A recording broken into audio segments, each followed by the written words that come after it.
Alright, so this is going to be a Costco item review of this beef loin top sirloin steak boneless cap off. Right, here you can take a closer look. There's the UPC code, right? Yeah, beef loin top sirloin steak boneless cap off. And you can see it's blade tenderized. For your safety, USDA recommends grilling product to a minimum internal temperature of 145 degrees as measured by a food thermometer with a 3-minute rest time. Alright, let's be real. I'm going to cook it to medium rare, so it's not going to get to that temperature. But I am going to sous vide it, so I don't know. Maybe that's going to make bacteria grow inside it more, but I've never had a problem with it. So anyways, here you go. Net weight 3.76 pounds. Most of them are around this 4-pound mark or so. Alright, $10.99 a pound, and total price $41.32. Alright, I'm going to take a few out, and then I'm going to season them up the way I usually do, like steaks. I'm kind of curious how it will turn out, and we'll see. Alright, so let's just open this up. Oh no, Oreo's probably going to try and eat it. I need to actually save a piece because my friend wants to use it to make pho. So we're going to be freezing it slightly, and then he's going to slice it really thin.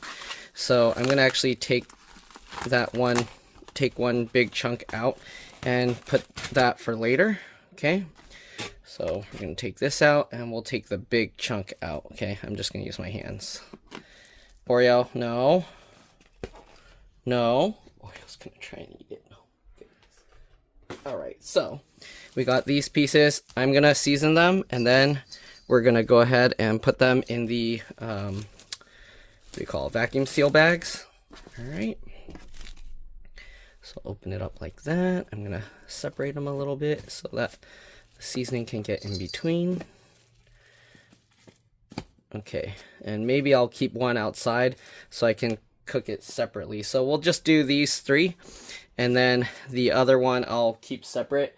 I'll put in a separate bag so that way I can give it a try. Alright, so we're going to just season it up.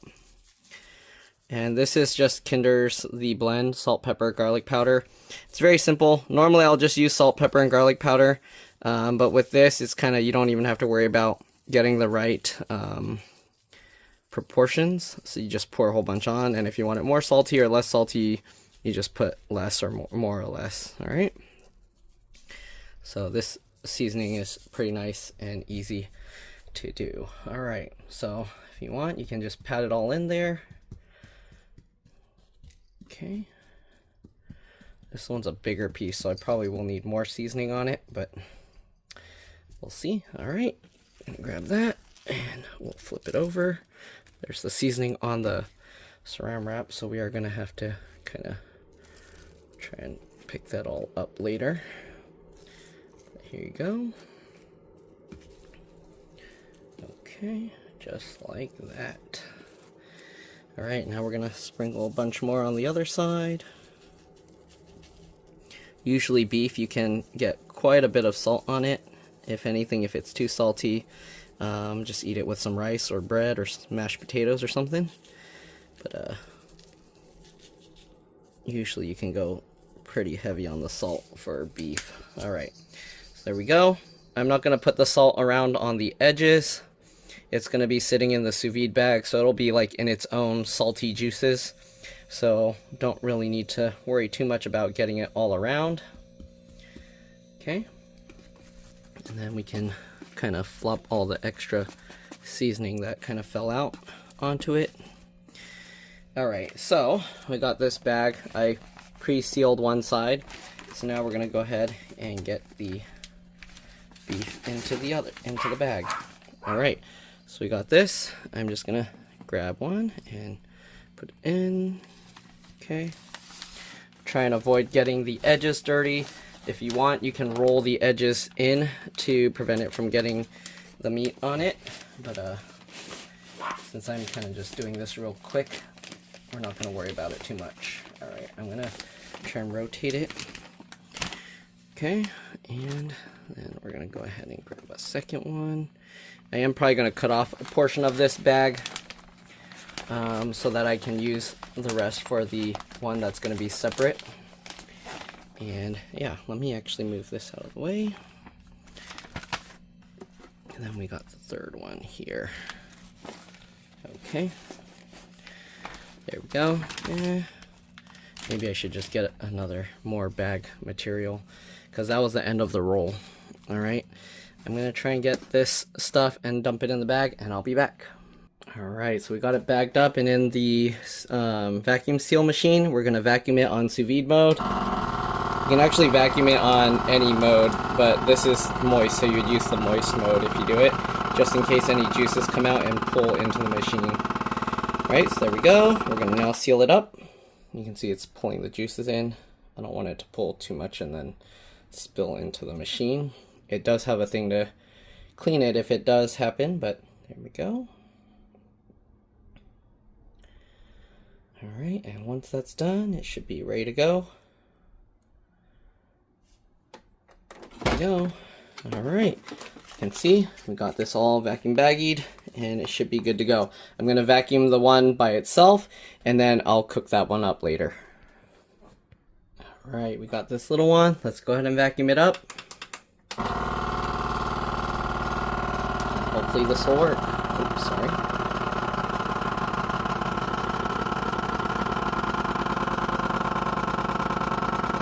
Okay, let's seal it. I don't know if it's going to work because it's really close to the machine, so the thing's probably wrinkling. I tried to cut the bag as close as possible so I didn't have to get a new roll. And let's see, hopefully it will be okay. Alright, and there we go. The seal actually is holding up well. We're going to put another seal just to be safe. Close it up right there. We can run the sous vide again, vacuum. I don't think it's going to do anything. Alright.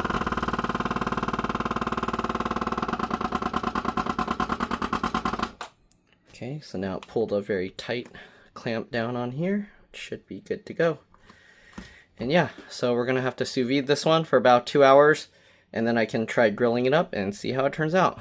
This one is kind of thin on the edge, so I don't know. It's probably going to get overcooked over there. But I guess we'll see. Alright, there you go.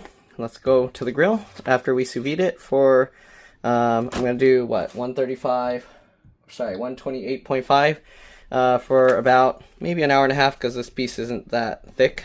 And then we'll try grilling it up. Alright, so here we got it going. Again, we set the temper to 128.5 and we're going to let that go for about an hour and a half or so. Alright. Alright, so it's been here for over an hour and a half. Let's go ahead and take it out, pat it dry, and then we're going to sear the outside. Alright, so let's go ahead and pull it out of the bag. Just plop it on these paper towels here. Okay, get some more paper towels and we'll just pat it dry. Alright, that way we can get a nice crust on it. Let's flip it over here. Okay. Alright, and we'll bring it out to the grill. Alright, so we got this thing going. It's nice and hot. I'm going to go ahead and take this, plop it on there. Okay, get off. There we go. And let's see. We can put it higher. I don't know if we can put it on the highest level, but yep, we can. And there we go. So we're going to let this go for probably 30-40 seconds. Flip it, and then, yeah, we'll see. Alright, let's see. Oh, whoops, I left it too long. Alright, let's flip it over. And do the same on the other side. I lowered it one level, just so it doesn't get as burnt, but we'll see. Okay, we'll let it go. Sorry, it's hard to see because the light outside. Alright, you can actually see the meat. Oh, there you go. See it like bubbling up.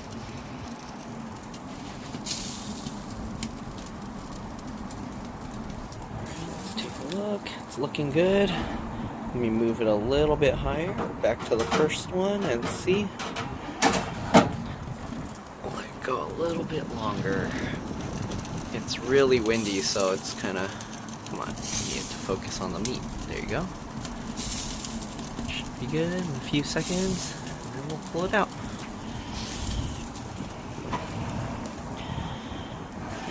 Maybe another 5 seconds or so. that's good. Alright, that looks good. Let's put it on the plate, cut it open. Alright, let's cut this open and take a look. We'll cut in the middle first. There you go. Looks good. Alright, let's cut a slice off and give it a try. Seems like it'll be pretty tough from the texture poking it.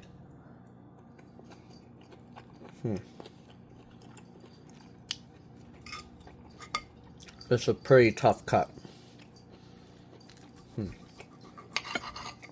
But it's good. If you like chewy, very chewy beef, you'll like this.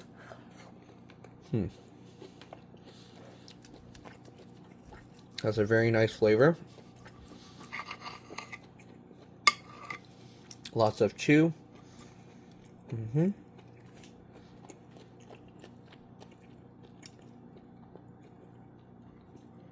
Let's see if I cut out a different, because I think the, what do you call, the grain is going that way, so let's try cutting it the other way.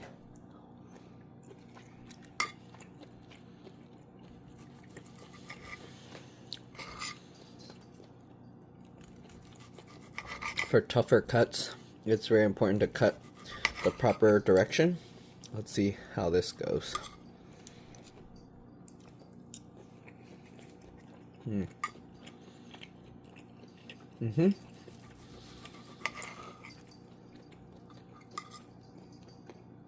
Definitely a lot easier to chew and very good flavor.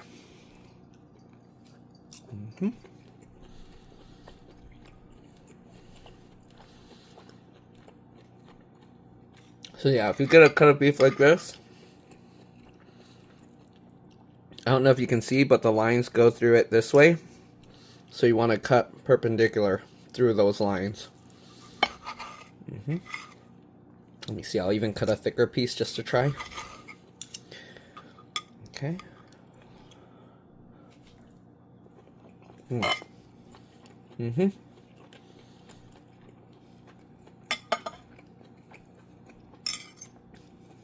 Yeah. So if you cut the right direction, it's a lot less tough. It's not super tender, but it's a nice level of chew. If you like chewy steaks, then yeah, it's really nice. As long as you cut the right way through the grain, it's a lot less chewy. If you want a more chewy steak, you can cut the same way the grains are going, and then you can get a much nicer, longer chew if that's what you want to have. So yeah, cut against the grain, best way to make it more tender. And yeah, it's pretty good.